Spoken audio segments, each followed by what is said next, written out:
शहर के सबसे व्यस्त चौराहे पर एक बूढ़ा भिखारी रोज बैठा करता था। उसकी दाढ़ी सफेद हो चुकी थी, कपड़े फटे हुए थे, लेकिन आंखों में एक अजीब सी चमक थी। लोग उसकी ओर देखे बिना आगे बढ़ जाते।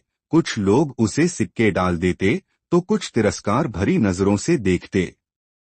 लेकिन वह हमेशा एक शांत मुस्कान के साथ बैठा रहता।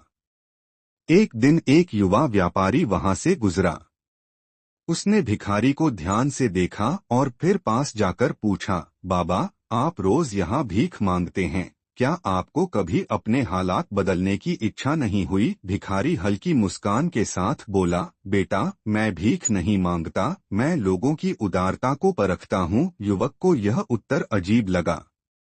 उसने फिर पूछा, आपका मतलब क्या है? भिखारी ने जवाब दिया, जब भी कोई व्यक्ति मुझे कुछ देता है, मैं उसे ध्यान से देखता हूँ। कुछ लोग प्रेम से देते हैं, कुछ अहंकार से, कुछ दया से और कुछ बिना किसी भावना के। मैं लोगों के दिलों को पढ़ता हूँ।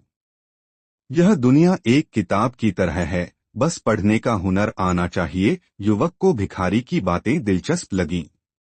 उसने आगे पूछा, लेकिन बाबा, आप अपनी जिंदगी बदलने की कोशिश क्यों नहीं करते? भिखारी ने मुस्कुराते हुए कहा, मैंने अपनी जिंदगी खुद चुनी है।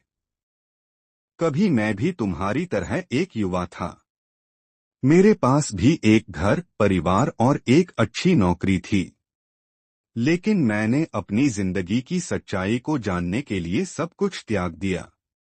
अब मैं एक साधारण जीवन जीता हूँ, जहाँ मुझे किसी से कोई अपेक्षा नहीं, कोई डर नहीं। युवक हैरान रह गया। उसने पूछा, तो क्या आपको कभी दुख नहीं होता? भिखारी ने हंसकर कहा, दुख और सुख मन की स्थिति है, बेटा। अगर मन शांत है, तो दुख भी आनंद बन जाता है।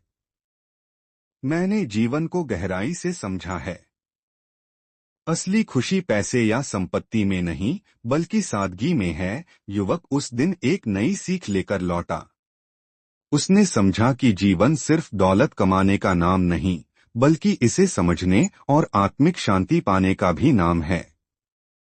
उस भिखारी ने उसे वह सिखाया जो शायद कोई किताब नहीं सिखा सकती थी। सच्ची खुशी बाहर नहीं, बल्कि हमारे मन के भीतर है।